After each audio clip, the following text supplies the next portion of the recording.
ચંદીપુરમાને લઈને સુરત મહાનગરપાલિકાના ફૂડ વિભાગની કાર્યવાહીમાં એક માવાના સેમ્પલ ફેલ થયો છે. ભાગળના દુર્લભજી માવા ભંડારના માવાના નમૂના સબસ્ટાન્ડર્ડ જણાઈ આવ્યા છે.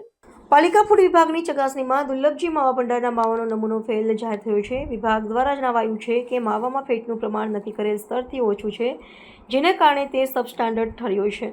દુકાનના માલિકે સ્પષ્ટતા કરતાં કહ્યું કે માવામાં કોઈપણ પ્રકારની ભેળસેળ નથી કરવામાં આવી, તે સંપૂર્ણપણે ખાઈ શકાય તેટલો સુરક્ષિત છે. તેઓએ વધુમાં ઉમેર્યું કે 120 વર્ષ જૂની દુકાનમાં પ્રથમવાર એવું બન્યું છે કે એસએમસી દ્વારા નમૂનો નેગેટિવ જાહેર થયો છે.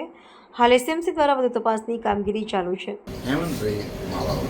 માવાના સેમ્પલ જે નેગેટિવ આવ્યું છે એનું રીઝન અમારે જે જાણવા મળ્યું છે એ મુજબ ફેટનું પ્રમાણ ઓછું છે એવું જાણવામાં આવ્યું.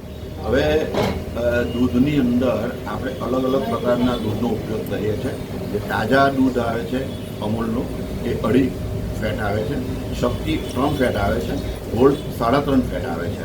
2.5% જે ફેટ દૂધ છે તાજા એ પણ પીવાલાયક છે.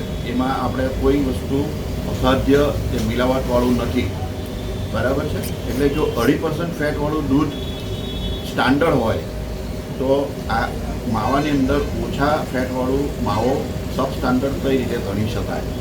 છતાંય કોર્પોરેશનના નિયમ મુજબ ફેટ ઓછો છે એવો એક રિપોર્ટ અમને મળ્યો છે, પણ એની અંદર એવું કોઈ અખાદ્ય કે મિલાવટવાળી વસ્તુ છે એવું કોઈ જાતનું તારણ આવ્યું નથી.